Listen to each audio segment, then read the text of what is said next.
Hi friends, welcome to my channel Suji cooks. இன்றைக்கி நம்ம பிகினருக்கான ஒரு ரெசிபி தான் பார்க்க போகிறோம். மட்டன் கிரேவி எப்படி ஈஸியாக அண்ட் ரொம்ப டேஸ்டியாக வைக்கலான்னு பார்க்கலாம். ஃபஸ்ட்டு இதுக்கு தேவையான பேஸ்ட்டெல்லாம் நம்ம அரைச்சி எடுத்துக்கலாம். ஃபஸ்ட்டு இஞ்சி, பூண்டு, சின்ன வெங்காயம் எல்லாம் சேர்த்து கிரைண்ட் பண்ணி எடுத்துக்கோங்க. அதுக்கப்புறமா ஒரு மிக்ஸி ஜாரில் கசகசா, கோகோனட், அப்புறம் கேஷ்யூ நட் எல்லாம் சேர்த்து நல்லா ஒரு ஃபைன் பேஸ்ட்டாக அரைச்சி எடுத்துக்கோங்க.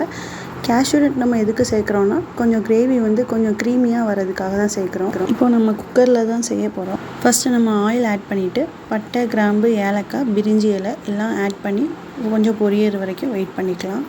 அதுக்கப்புறமா நம்ம கட் பண்ணி வச்சுருக்கோம்ல ஆனியன், சின்ன வெங்காயம் எல்லாம் சேர்த்து கொஞ்சம் நல்லா ஃப்ரை பண்ணுங்கள். அண்ட் தென் கொஞ்சம் கருவேப்பிலை, ஒரு 4 வரமிளகாய் எல்லாம் ஆட் பண்ணி கொஞ்சம் ஃப்ரை பண்ணிக்கோங்க.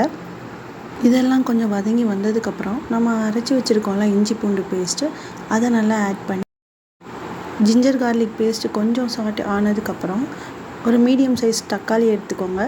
நான் ஒரு தக்காளி தான் இதில் யூஸ் பண்ணுறேன். உங்களுக்கு தேவைப்பட்டால் 2 தக்காளி வேணாலும் யூஸ் பண்ணிக்கோங்க. நான் இன்னும் கொஞ்சம் ஸ்பைஸியாக இருக்கட்டுங்கிறதுக்காக 2 மிளகா கீரி போட்டுக்கிறேன்.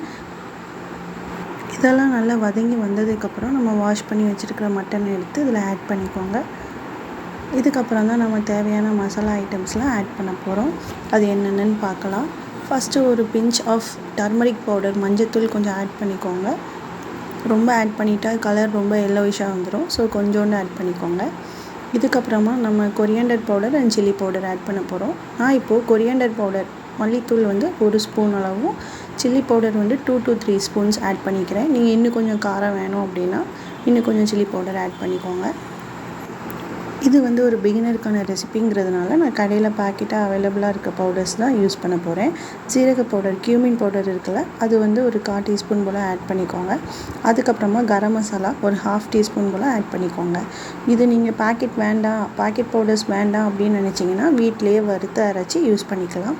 இது ஒரு சட்டுன்னு எப்படி ஒரு மட்டன் கிரேவி வைக்கலாங்கிறதுக்காக பார்க்குறோம். அதனால் இதில் நான் பேக்கெட் ஐட்டம்ஸை யூஸ் பண்ணுறேன். ரெண்டுமே சக்தி மசாலாவோட பவுடர்ஸ் யூஸ் பண்ணதுனால இது எதுவும் ப்ரொமோஷன் வீடியோன்னு யாரையும் எடுத்துக்க வேண்டாம். நாங்கள் வீட்டில் சக்தி மசாலா ப்ராடக்ட்ஸ் தான் யூஸ் பண்ணுறோம். அதனால் இப்போது நான் அதே பவுடர் வச்சு பண்ணிகிட்ருக்கேன்.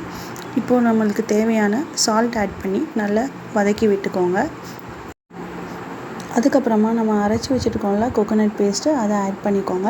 நான் திருநெல்வேலி சைடில் எப்படி மட்டன் கிரேவி வைப்பாங்களோ அதே மாதிரி ட்ரை பண்ணுறதுனால கோகோனட் பேஸ்ட் ஆட் பண்ணிக்கிறேன். நீங்கள் கோகோனட் பேஸ்ட் வேண்டாம்னு நினச்சிங்கன்னா ஸ்கிப் பண்ணிக்கோங்க. அதுக்கப்புறமா நம்மளுக்கு தேவையான அளவு வாட்டர் ஆட் பண்ணிவிட்டு இப்போ நம்ம இந்த டிஷ்ஷுக்கு தேவையான எல்லாமே ஆட் பண்ணிட்டோம். ஸோ கொஞ்சம் கொதி வந்ததுக்கப்புறம் நம்ம குக்கரை க்ளோஸ் பண்ணிவிட்டு விசில் போட்டுக்கலாம். அவ்வளோதான். இப்போது நான் இப்போ ஒரு 5 to 6 விசில்ஸ் போட போகிறேன். சரி, விசில் போடுறது வரைக்கும் எனக்கு கொஞ்சம் பசி எடுத்ததுனால இப்போது நான் வீட்டில் இருந்த ஹைட் அண்ட் சீக் பிஸ்கெட் கொஞ்சம் எடுத்து சாப்பிட்டுட்டு இருந்தேன். யாருக்கெல்லாம் ஹைட் அண்ட் சீக் பிஸ்கெட் பிடிக்கும்னு சொல்லி கமெண்ட்ஸில் சொல்லுங்கள். இப்போ விசில் போட்டு எடுத்ததுக்கப்புறமா லாஸ்ட்டில் நம்ம மல்லித்தலைகள், கொரியாண்டர் லீவ்ஸ் போட்டு இறக்கிற வேண்டியதான். அவ்வளோதான். இப்போ நம்மளுக்கு ரொம்ப டேஸ்டியான ஒரு மட்டன் கிரேவி பண்ணிட்டோம். நான் மட்டன் கிரேவி பண்ணிகிட்டு இருந்த டைமில் எங்கள் அம்மா ஈரல் பொரியல்லாம் செஞ்சு வச்சுட்டாங்க.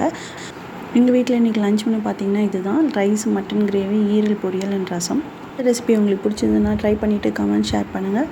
இதே மாதிரி நிறைய ரெசிபிஸ் நீங்கள் மிஸ் பண்ணாமல் பார்க்கணுன்னா சுஜி குக்ஸ் சேனலை சப்ஸ்கிரைப் பண்ணுங்கள். தேங்க்ஸ் ஃபார் வாட்சிங்.